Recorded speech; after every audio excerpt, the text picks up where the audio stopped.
Assalamualaikum warahmatullahi wabarakatuh, Mas Gajali. Waalaikumsalam, Bapak.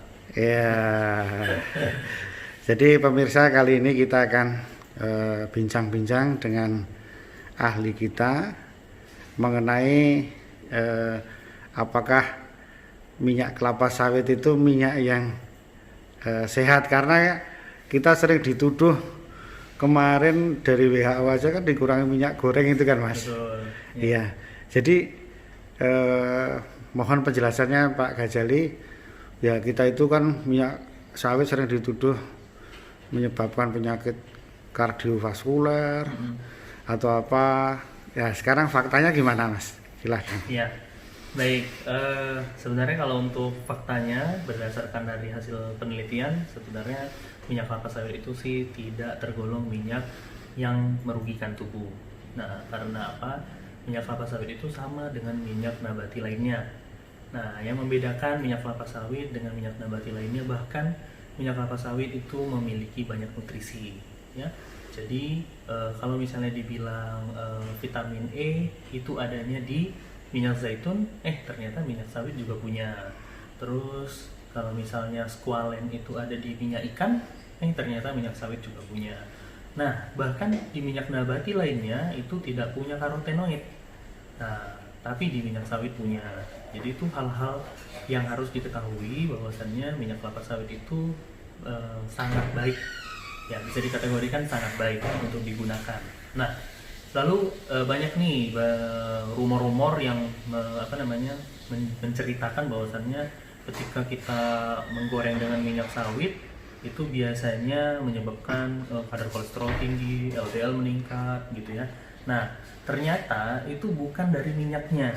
Nah, ini jadi hasil riset kita pada tahun 2018 itu sudah menjelaskan bahwa proses menggoreng dengan menggunakan minyak sawit, ya, itu tidak menghasilkan dampak terhadap peningkatan LDL.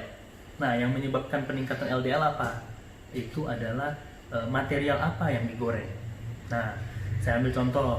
Kalau misalnya kita menggoreng dengan minyak goreng sawit, nah menggoreng udang misalnya, atau misalnya menggoreng cumi-cumi misalnya. Nah, setelah hasil minyaknya itu kita uji kepada tikus Wistar albino, ya, itu ternyata bisa meningkatkan nilai LDL. Nah, jadi minyak hasil gorengan. Nah, kita berasumsi bahwasannya potensi protein dikombinasi dengan minyak yang begitu panas itu bisa menghasilkan suatu senyawa, ya, yang memang belum kita analisis sampai sedetail itu, dapat meningkatkan nilai LDL di dalam darah, ya. Nah, lalu juga menggunakan misalnya kambing, ya, daging kambing misalnya seperti itu. Nah, atau daging sapi. Daging kambing, daging sapi merupakan jenis daging yang memiliki asam lemak jenuh yang tinggi. Nah, ketika dia digoreng atau dimasak menggunakan minyak kelapa sawit, nah, maka minyaknya tadi, ya, yang bergabung dengan daging kambing dan daging sapi tersebutlah yang dapat menyebabkan peningkatan LDL. Oh iya, selama ini nggak terpikir gitu, Mas. Bener, Pak. Jadi, Iya. jadi memang LDL itu tidak dipengaruhi oleh minyak goreng itu sendiri, gitu. Jadi harus ada prekursor-prekursor lain. Mas, kalau minyak sawit itu kandungannya apa aja tuh? Tadi ada ya oleat, palmitat, apa itu gimana Ya. itu? Nah, kalau itu namanya asam lemak. Iya. Kalau asam lemak, kelapa sawit itu tergolong minyak nabati yang memiliki asam lemak lengkap, gitu ya. Nah, misalnya begini, kalau misalnya VCO itu dia sangat tinggi asam laurat, gitu kan. Nah, kalau dia dikenal sebagai minyak laurat. Nah, gitu. Kalau misalnya zaitun terkenal dengan asam oleat yang tinggi, makanya dia disebut minyak oleat. Oh. Nah, gitu.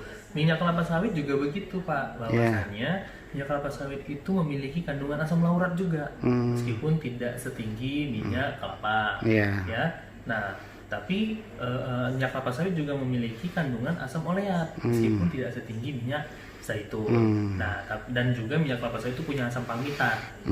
Nah, asam palmitat yang menarik di sini perlu kita bahas adalah posisi asam palmitat yang tidak berada di stereoisomer trigliserida di tingkatan nomor 2. Nah, karena apa? Di dalam tubuh tingkatan nomor 2 atau SN2-nya di trigliserida minyak kelapa sawit itu ya tidak mengandung asam palmitat gitu. Jadi beda sama yang punya hewan, Pak. Kalau lemak hewan itu biasanya SN2-nya dipenuhi dengan palmitat.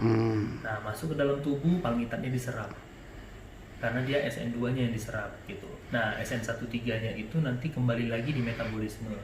Nah, kalau nih di kelapa sawit SN2-nya itu oleat. Gitu. Jadi tetap bagus. Nah, kecuali tadi kalau misalnya dia digoreng dengan daging sapi, daging kambing gitu ya, atau dia dicampurkan seperti itu ya, dalam proses pemasakannya bisa jadi dia terjadi perubahan stereoisomernya gitu. Jadi isomer dari trigliserida itu bisa berubah gitu. Jadi kesimpulannya kan minyak sawit itu kan sehat toh, Mas. Iya, benar. Iya, jadi Sudah karena ada jadi dikira selama ini nggak sehat gitu loh. Jangan sampai aja ternyata faktanya ya sehat ya. Iya. Terima kasih Pak Ghazali sudah sama-sama, memberikan Pak. pencerahan pada kita semua. Mudah-mudahan tidak takut ya, Pak ya. Iya. Iya. Iya. Terima kasih. Assalamualaikum warahmatullahi wabarakatuh.